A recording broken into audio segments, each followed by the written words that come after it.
So till now we have done following topics. So till now what we have covered is these are the following topics that we have covered till now. The first one was some introduction to complex functions. So some introduction to complex functions we've already done.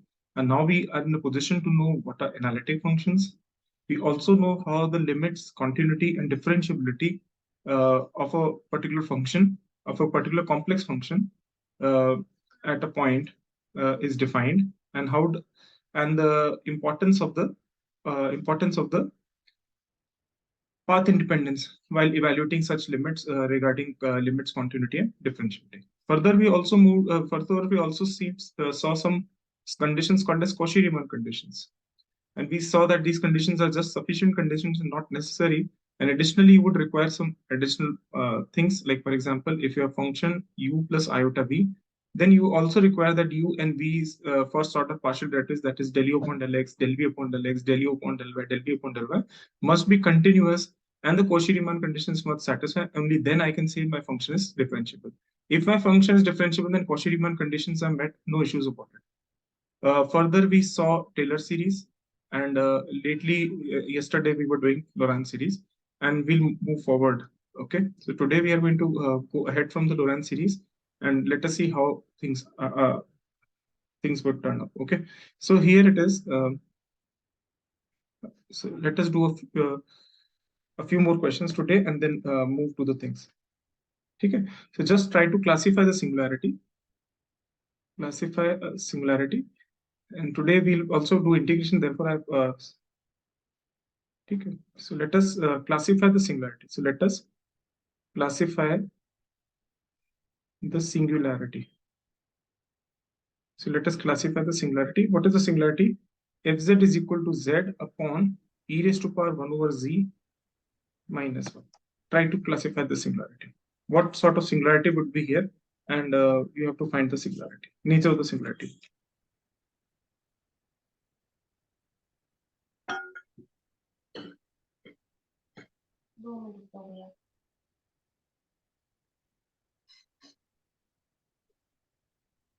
So what is the nature of the singularity? You have to identify. First find what is the singularity. First find what is the singularity. So in finite complex plane, if I say e की power 1 upon z should be equal to 1, e की power 1 upon z should be equal to 1, that implies e की power 1 upon z should be equal to e की power iota 2n pi. And that would give you z is equal to 1 upon iota 2n pi.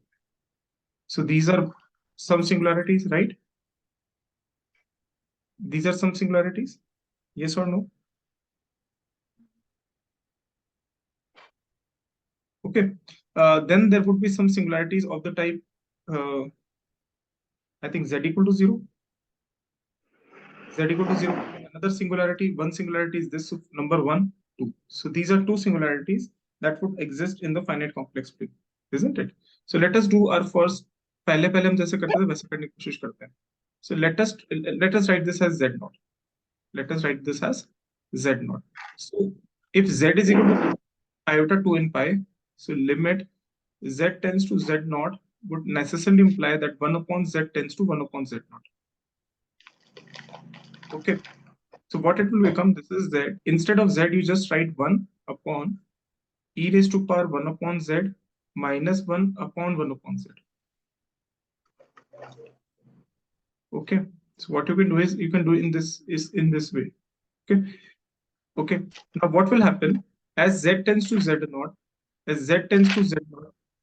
we can clearly see that, as z tends to z naught, 1 upon z tends to 1 upon z naught, or I can say 1 upon e की power z tends to 1 upon e की power 1 upon z tends to e की power 1 upon z naught. This is 1. Clearly see as 1 of z is equal to 1 upon iota 2n pi. So 1 upon z कितना होगा? Iota 2n pi नहीं होगा. Iota 2n pi यहाँ place करो तो 1 आएगा. 1 minus 1 is 0. So this tends to 0. Yes or no?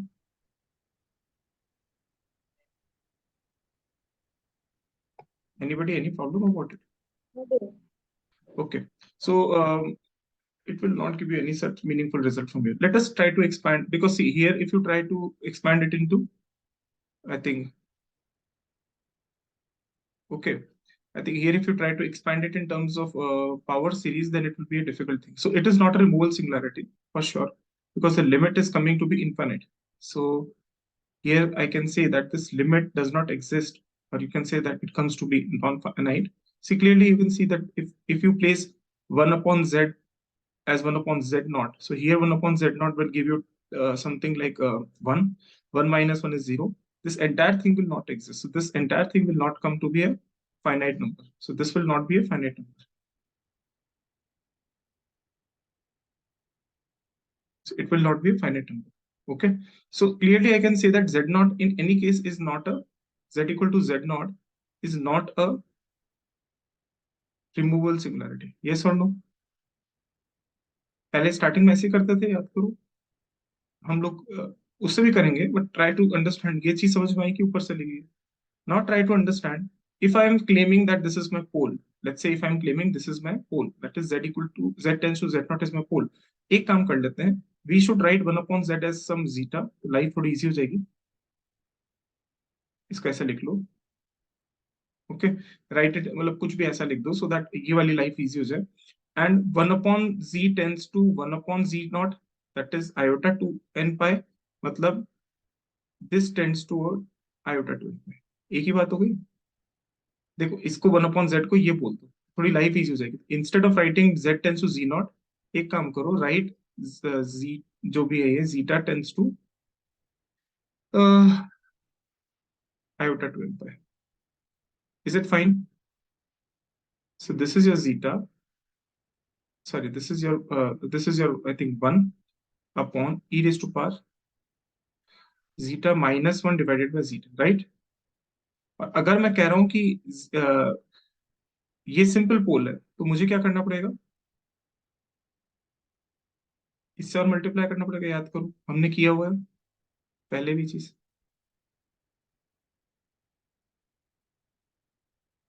Is anybody not getting this point और should I repeat it all over again? देखो मेरी बात समझने की कोशिश करो। हम जो स्टार्टिंग में करते थे, क्या करते थे? If I am saying that my function is having a pole of order 1, that is it is a simple pole at z equal to z not. याद करो, वापस याद कराता हूँ। मैं सिर्फ इसलिए क्लास ले रहा हूँ, इसमें दोनों चीजें करेंगे। सिंपल पोल मतलब अगर मैं कहता हूं कि ये लिमिट एग्जिस्ट करती है, limit z tends to z not, z minus z not into F Z, एक नॉन जीरो स्केलर नंबर आना चाहिए, ठीक है, एक नॉन जीरो फाइनाइट नंबर आना चाहिए, राइट? ये पढ़ा ही हमने। तो ये साफ पता लग गया, इसको देखते ही कि it is not a removal singularity, क्योंकि देखो यहाँ पे ये 1/0 हो जाएगा।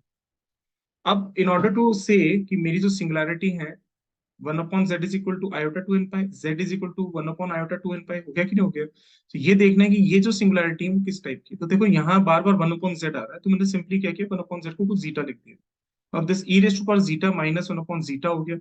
अब जब z के लिए कह रहा हूँ कि z tends to z not, z not यहाँ पे क्या 1 upon iota two N pi, तो 1 अपॉन z कहाँ टेंड करेगा? 1 upon iota to n pi, that is to iota to n pi. So I would say that if z tends to z naught, then my zeta would tends towards iota to n pi. Yes or no? In order to say that iota to n pi is a simple pole or any other pole of order n, let us start with simple pole. So if at all it is a simple pole, then zeta minus iota to n pi multiply with fz. fz की जगह यहाँ पे f zeta हो गया अभी, should give me a non-zero number. Yes or no? सब शांत क्यों है? यस और नो बताओ ना बेटा, यहाँ तक समझ में आया, ऊपर से क्या है? ठीक है, थोड़ा सा मैनिपुलेशन करते हैं, देखो कैसे। ये जो क्वांटिटी है ना e की पावर जीटा, इसको एक काम करो, e की power zeta minus two N pi भी लिख दोगे तो फर्क नहीं पड़ने वाला, क्योंकि e की power minus iota two N pi भी 1 ही होता है। देखो ना, ये हो जाएगा 1 अपॉन e की power iota two N pi, और एक बार इसको एक्सपैंड कर लो, ये हो जाएगा cos two N pi plus iota sine two N pi, this is 1। So in any case इस पार्ट को आप ऐसे ही लिख सकते हो, तो limit zeta tends to iota to n pi, and then you can write zeta ऊपर की तरफ and into zeta minus iota to n pi divided by e की पावर zeta minus iota to n pi minus 1। I hope it is clear. एक मैंने तुम्हें बताया था कि limit z tends to 0 e raise to power z minus 1 upon e raise to power z ही हो जाता है 1, या फिर इसको उल्टा भी कर दो, z upon e raise to power z minus 1 is equal to आ जाता है 1, लिमिट z टेंस टू 0। थोड़ा ध्यान से देखते हैं, अगर zeta tends to iota two N pi होगा तो ये पूरी क्वांटिटी कहाँ जा रही है? जीरो की तरफ। अगर zeta tends to iota 2n pi होगा, ये पूरी क्वांटिटी कहाँ जा रही है, जीरो की तरफ। सिंस ये दोनों क्वांटिटी जीरो की तरफ जा रही हैं, तो दिस पर्टिकुलर लिमिट वो 10 टू 1, देखो जब z टेंस टू जीरो जाता है, इस तरह का कुछ फॉर्मेट है, e की power z-1/z, z tends to zero. ऐसे यहाँ पे लिखा zeta tends to iota 2n pi, this is tending toward zero, this is tending toward zero, this entire thing will become 1, and answer would come out to be iota 2। इसका मतलब क्या हुआ, zeta is equal to iota 2n pi is a simple pole, or in other words I can write z is equal to 1 upon iota 2n pi is a simple, yes or no? So at times it becomes easy to work this way, okay, yes or no, समझ में आई? लेकिन what about n equal to 0, क्योंकि इसमें n belongs to integers होता है, तो what about n equal to 0? So what about n equal to 0? n equal to 0 मतलब zeta equal to 0, और अगर n equal to 0 बोला, zeta equal to 0 हो गया एक तरीके से, मतलब देखो n equal to 0 बोला तो zeta 0 नहीं हो जाएगा, ध्यान से देखो, yes or no? समझ में आई मेरी बात? क्योंकि यहाँ देखो ना, n की जगह अगर मैं इंटीजर्स बोल रहा हूँ तो जीरो भी तो आएगा एक नंबर, वो अलग से कैसे इवैल्यूएट करना पड़ेगा, तो यहाँ पर लिखना पड़ेगा here n belongs to all integers except zero, क्योंकि जैसे ही तुम n इक्वल टू जीरो करोगे ये तो जीरो आ जाएगा, लेकिन z क्या हो जाएगा, 1/0 हो जाएगा। तो बेसिकली 1/0 मतलब क्या हो जाएगा, इन्फिनिट वाला केस हो जाएगा, तो उसको अलग से इवैल्यूएट करेंगे। पर overall you can clearly say that my function has a simple pole, fz has a simple pole at, has a simple pole at z is equal to 1/iota 2। Yes और no, आगे बढ़े इसके आगे, ठीक है, ये हो गया क्लियर। दूसरी सिंगुलैरिटी पकड़ने की कोशिश करते हैं, z equal to zero, yes z equal to zero is also singularity, देखें कैसे, ऐसे, या एक काम करो, इसी चीज को एक काम करो, थोड़ा सा एक ट्राई करने की कोशिश करते हैं, लेट अस सी अगर वो हो पाता है अपन से तो। एक मिनट दिमाग लगाते हैं, ये हो गया ना, zeta is equal to iota 2n pi, ये हो गया काम खत्म। अब थोड़ा समझने की कोशिश करते हैं इसके अलावा, या फिर तुम क्या कर सकते थे, इसको एक पावर सीरीज में लिख सकते थे, इस पूरी चीज को यहाँ से टेलर सीरीज में लिख दो। अगर टेलर सीरीज में लिख दोगे तो भी तुम्हें वही की, सॉरी, टेलर सीरीज में लिख दोगे तो तुम्हें वही वही चीज मिलेगी। Are you getting my point, के ऊपर से जा रही है मेरी बातें सारी? कहाँ गए सारे बच्चे, कुछ समझ में आया ऊपर से क्या बेटा? भैया यहाँ तक तो हो गया। हो गया, गुड। देखो अब देखते हैं कि z इक्वल टू जीरो किस तरह की सिंगुलैरिटी। तो कोई जरूरी नहीं हर बार लोरेंट सीरीज ही करो, हो सकता है वहां बहुत डिफिकल्ट हो जाए लोरेंट सीरीज या टेलर सीरीज लिखना। यहाँ पे तुम्हें लोरेंट सीरीज ही लिखनी चाहिए मेरे हिसाब से। देखो 1/z-1 करते इसको z upon 1 + 1/z + 1/z² into 1/2 factorial, 1/3 factorial, 1 into z³ और डैश डैश डैश माइनस, ये क्या इट्स कैंसिल। ओवरऑल कितने टर्म्स हैं, z इक्वल टू जीरो के अबाउट देर आर, मतलब इसको तुम अगर ऐसा भी कर लो, 1/z + 1/z² +1/2 factorial, 1 sorry 3 factorial, यहाँ पे जाएगा 2 factorial, +1/4 factorial, z⁴, so on and so fourth. और इस पूरे की पावर आप ले लो -1, और यहाँ से 1/z कॉमन लो। तो जैसे आप 1/z कॉमन लेंगे तो बाहर क्या आएगा, z इंटू 1/z⁻⁻1, राइट, ये तो है। और अंदर की तरफ क्या रह जाएगा, 1 + 1/2z +1/6z² और हायर पावर्स। तुम्हें क्या पता लग रहा है, if you try to expand it, इसको अगर तुम क्या करो, if you try to expand it ऐसे, -1 मतलब इसका तुम अगर बाइनोमियल एक्सपेंशन लोगे तो क्या आएगा, ये हो जाएगा z² इंटू 1 - 1/2z -1/6z², ठीक है, ठीक है। और फिर आगे क्या टर्म्स आएंगे देखो, प्लस आई थिंक इसका square, some terms in 1/z, ऐसे सारे टर्म्स रह जाएंगे ना z के अंदर, मतलब यहाँ 1/z के अंदर, इन इस तरीके से हम चलते जाएंगे तो there will be infinitely many terms,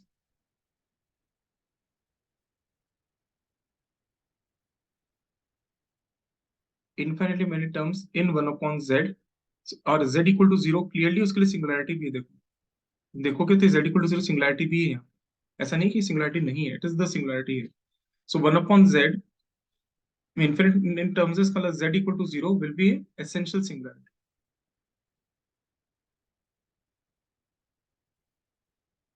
It will be an essential singularity. Yes or no? Yes sir. हो गया। ठीक है जी, एक मिनट। ठीक है, अब मुझे बताओ, तुम क्वेश्चन का जवाब दो, what will be the nature of singularity at z equal to infinity. मैंने सिखाया हुआ ये चीज, सिंगुलैरिटी पे इन्फिनिटी पे कैसे निकालते, what will be the nature of singularity at z equal to.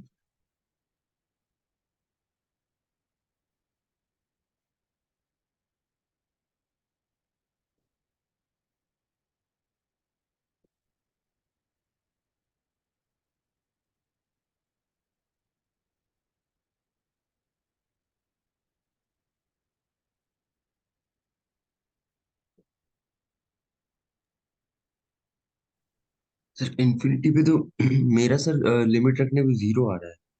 हाँ मेरा भी 0 आ रहा है।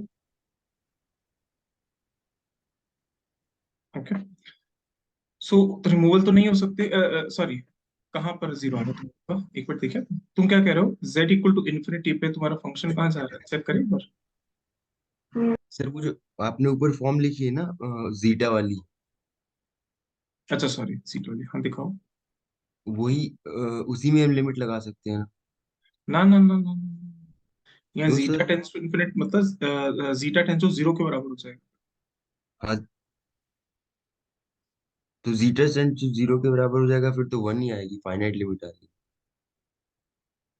मैंने एक मिनट, अपन वापस चलते हैं, तुम क्या कहना चाह रहे हो उसी से पकड़ने की कोशिश करते हैं, रुको। सर ये जो आपने अभी अभी पूरा सर्किल किया हुआ है ना, ये वाला।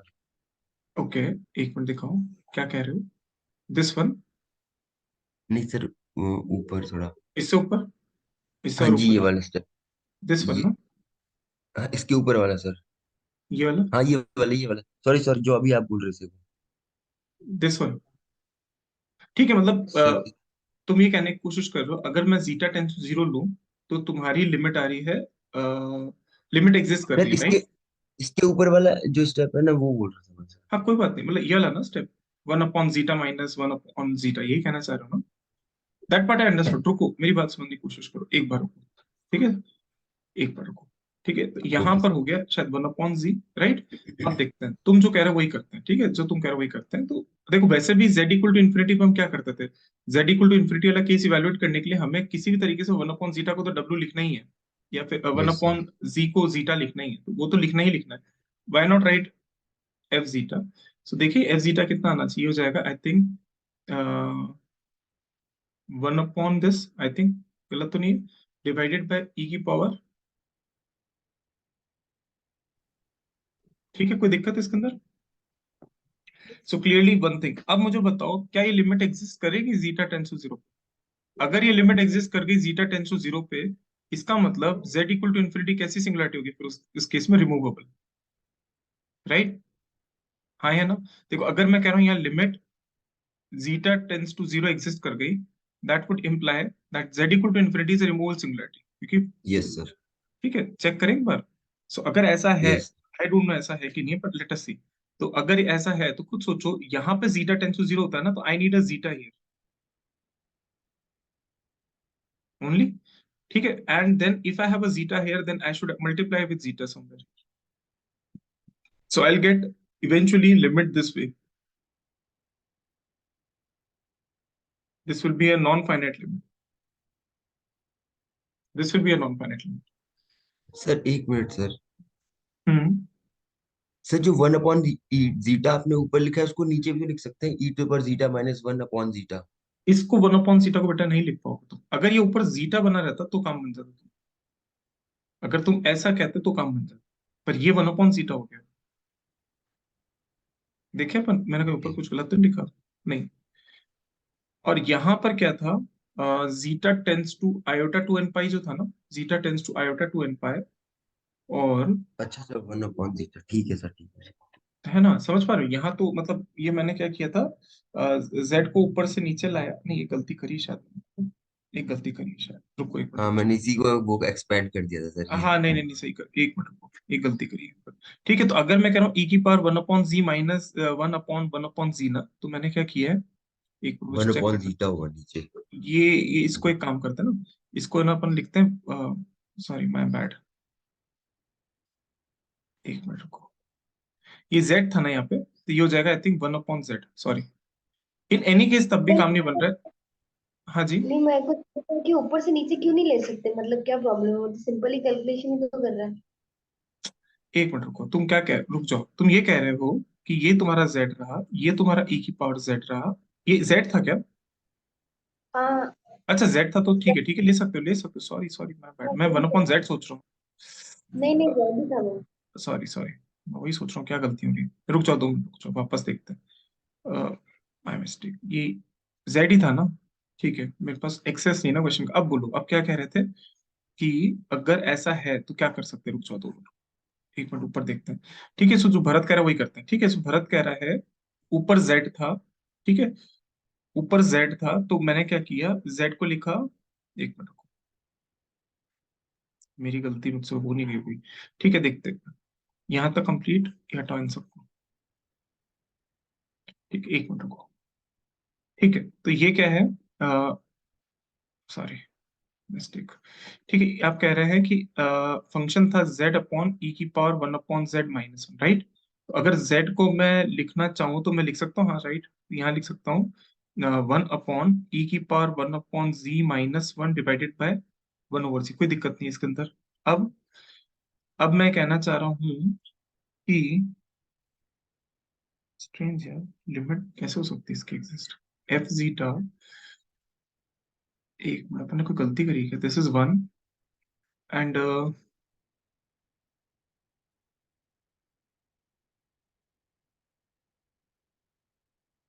इसकी तो लिमिट एग्जिस्ट कर जाएगी यार, this is a removal singularity in that particular case, but it is not what it is given in the book. ठीक है, देखते हैं। 6.99 answer to this problem is 6.9 B, 2 I don't know why. चलो एक बार देखते हैं वापस से, इसको थोड़ा सा वापस देखते हैं, I think there is a problem somewhere. ठीक है, हम क्या डिस्कशन कर रहे थे, हम ये देखने की कोशिश कर रहे हैं कि z इक्वल टू इन्फिनिटी पे किस तरह की सिंगुलरिटी होगी। Okay, z equal to infinity पे देखने का मतलब है आप सिंपली z को रिप्लेस कर दो वन अपॉन समथिंग से। तो सबसे पहले काम करते हैं वन अपॉन समथिंग से रिप्लेस करते हैं, तो लाइफ इजी करते हैं। ठीक है, एक बार करते हैं। सो अपन ने क्या किया, what we did is we tried to, एक मिनट रुको, ठीक है, वी ट्राइड टू राइट, हम गए हैं, ठीक है, we try to write all these things, इसको हटाओ एक बार को। ठीक है, तो we try to write all these things, एक बार वापस से करते हैं। ठीक है, so z equal to infinity पे चेक करना मतलब z को वन अपॉन जीटा से रिप्लेस करना। तो मैं कह रहा हूँ एक बार एफ जीटा लिख के देखते, तो एफ जीटा क्या हो जाएगा, आई थिंक हो जाएगा one upon zeta upon e raise to power, यहाँ पे क्या था, जीटा माइनस वन। अच्छा, अब अच्छा, जो तुम्हारा कंफ्यूजन वो भी क्लियर कर देते हैं।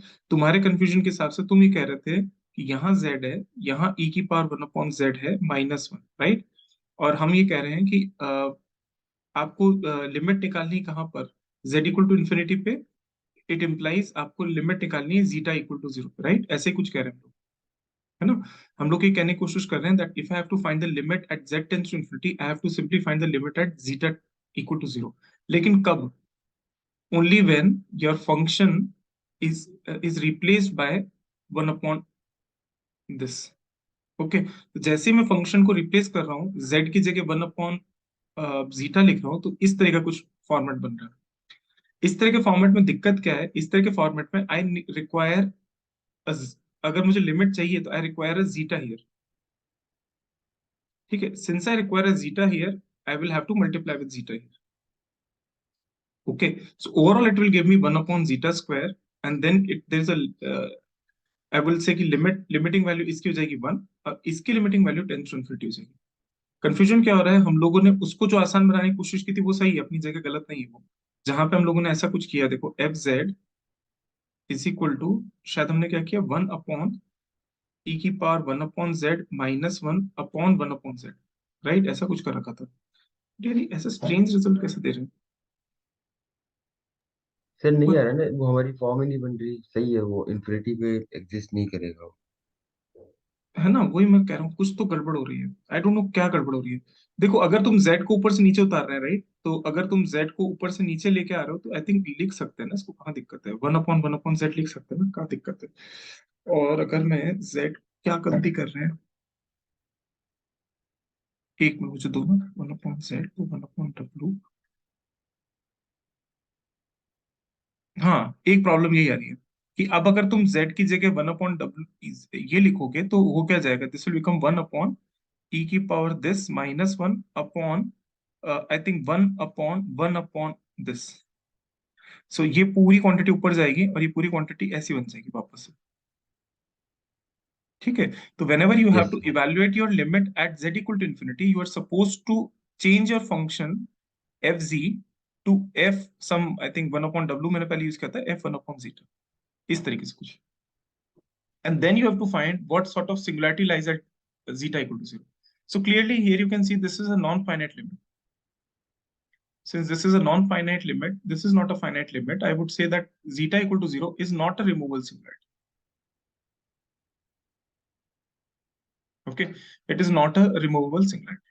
ठीक है, let us move. अब इसी चीज को समझने की कोशिश करते हैं, है क्या फिर ये सिंगुलैरिटी। तो एक बार वापस से फंक्शन लिखते हैं, f in terms of this, ये क्या था याद करो, ये था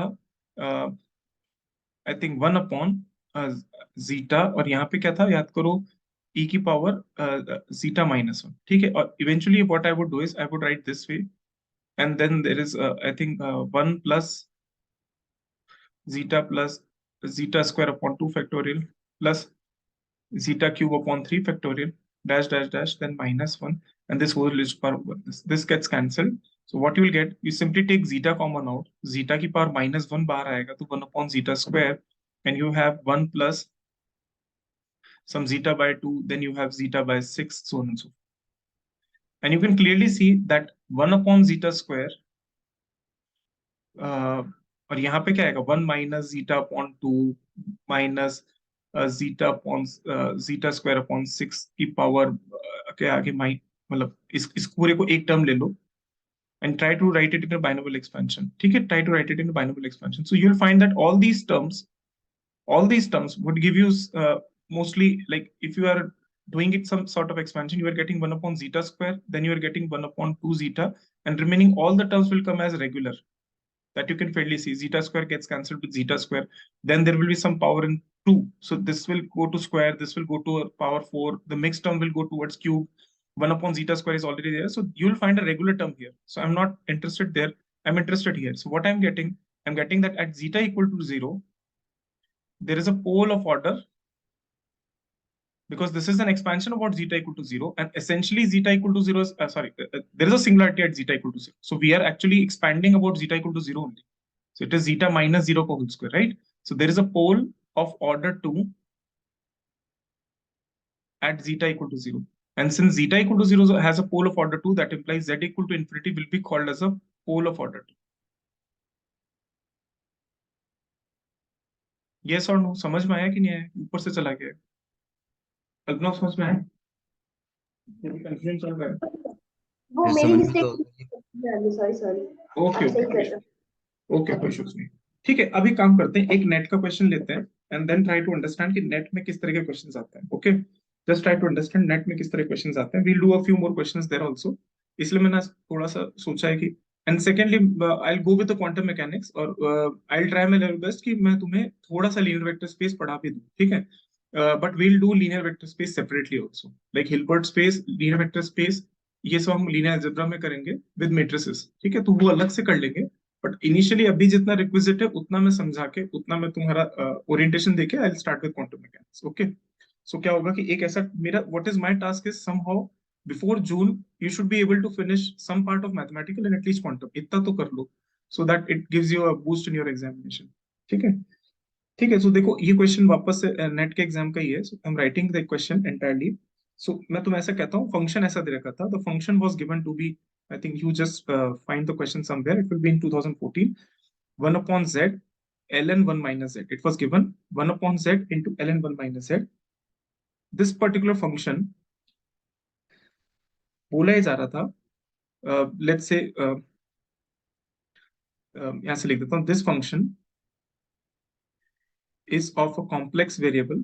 सो देखो एग्जाम में इट इज नॉट नेसेसरी कि तुम्हें लोरेंट्ज सीरीज करनी ही करनी है, ठीक है। If at all you are able to find limit, you are done. मतलब कोई जरूरी नहीं है कि तुम, अब ऐसी बात नहीं है कि तुम zeta equal to iota two N pi के अबाउट लोरेंट्ज सीरीज नहीं लिख सकते, लिख सकते हो।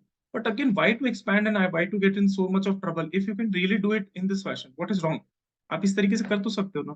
सो अब लिमिट निकाल रहे हो, दैट इज इट, हो गया काम खत्म। इट इज कहीं कन्वीनियंट है, फॉर एग्जाम्पल यहाँ कन्वीनियंट दिख रहा है कि हाँ there are infinitely many terms, इससे तुम कोई भी पोल ऑफ ऑर्डर पोल नहीं एसोसिएट कर पाओगे या रिमूवल सिंगुलैरिटी नहीं एसोसिएट कर पाओगे। रिमेनिंग यहाँ पर देखो सिंपल होगी लाइफ, तो कोई जरूरी नहीं है कि लोरेंट्ज सीरीज ही सब कुछ है। यहाँ इवेंचुअली लोरेंट्ज सीरीज ही खुल गई, थोड़ा ध्यान से देखोगे ना तो जीटा इक्वल टू जीरो के अबाउट तुम्हें लोरेंट्ज सीरीज ही खुली है। थोड़ा ध्यान से देखो, जीटा इक्वल टू जीरो के अबाउट एक लोरेंट्ज सीरीज ही खुली हुई है। देखो जीटा स्क्वायर 1/2 जीटा, ये हो गए दो प्रिंसिपल पार्ट टर्म, बाकी रेगुलर पार्ट टर्म। कितने टर्म्स हैं? दो टर्म्स हैं।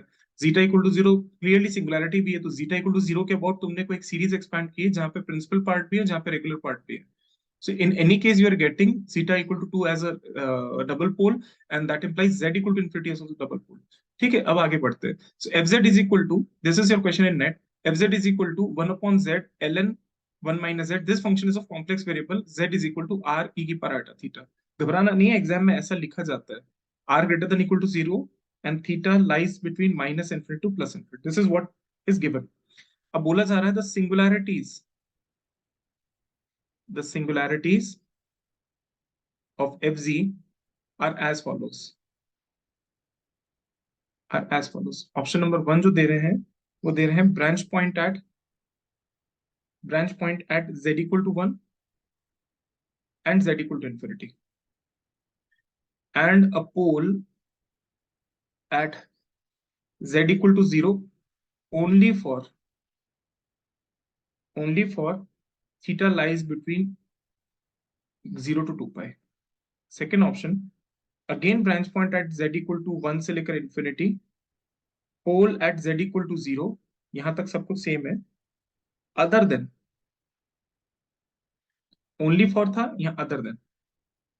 Then option number C, branch point at z equal to 1 and z equal to infinity, and a pole at z equal to 0 for all theta. And option number D you are getting, sorry, option number D क्या है बेटा? Option number D is branch point at z equal to 0, z equals to 1 and z equal to infinity.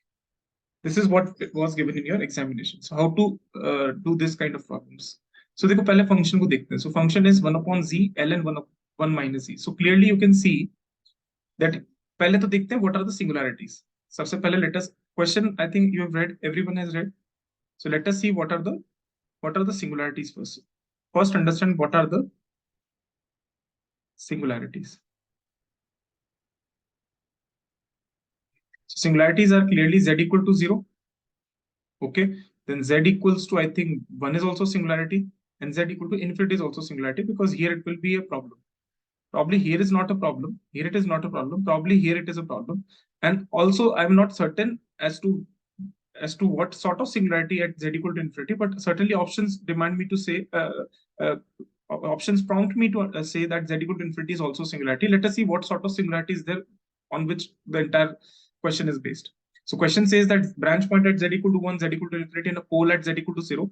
And for only for this kind of thetas, other than thetas, again, these are the branch point at z equal to 1, z equal to infinity, and pole at z equal to 0. It says that branch point at z equal to 1 and z equal to infinity, and a pole at z equal to 0 for all theta. And eventually the last option says that all of them are branch point, none of them is a pole. So let us understand.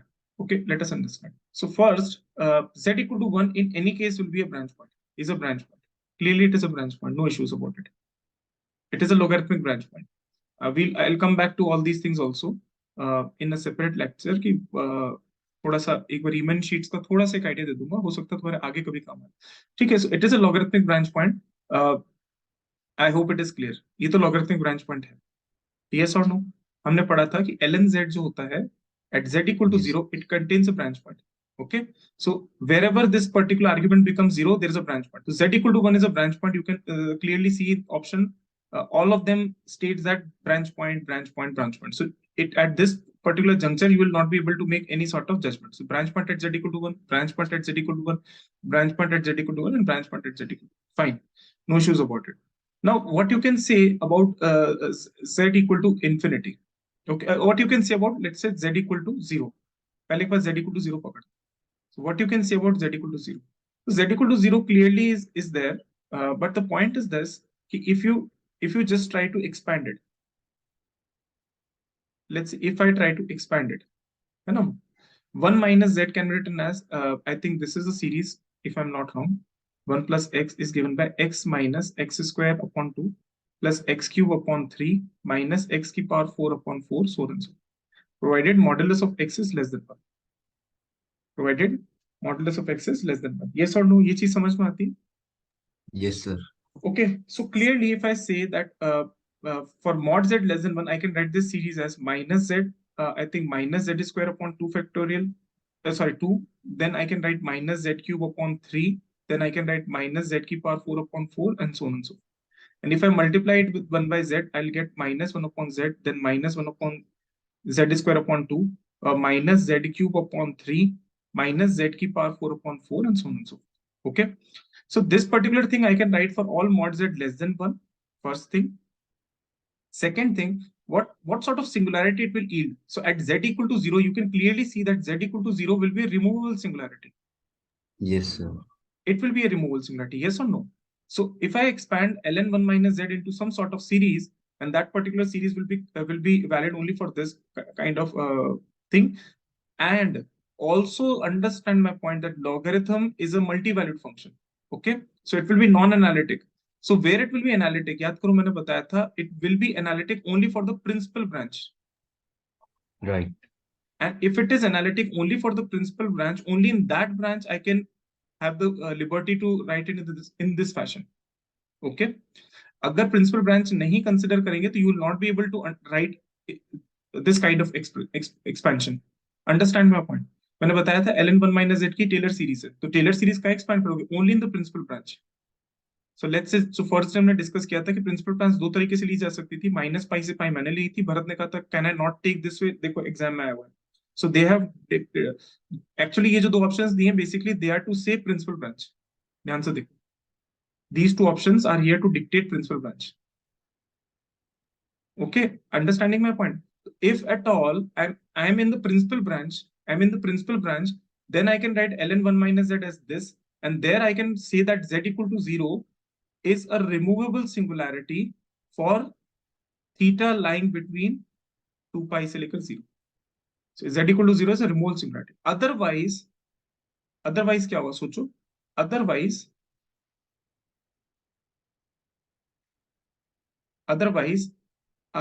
for all other branches, I cannot have such expansions. मानते हो? I cannot have such expansions. Can I have such expansion? होंगे ऐसे expansion? नहीं होंगे. Otherwise, for all other branches, I cannot have such expansion. So that implies my limit z tends to 0, z minus 0 into 1 upon z into ln 1 minus z. देखें क्या आती limit? This gets cancelled. I'm getting ln 1 क्या होता है? ln e की power iota 2 n pi, and I will get again iota 2, which certainly is non-zero. हमेशा 0 नहीं होगी limit. So I'll come up to it. So it implies for all other branches, z equal to 0 is a simple pole. I will continue this in the next lecture. Okay. So it is a simple pole for all other branches. Okay, Yes. just keep, I think I'm about to leave. That is why we'll join in the next meeting. Okay, so understand my point that z equal to 0 is a removable singularity for principal branch. Otherwise, it will be a simple. Right, sir. Okay.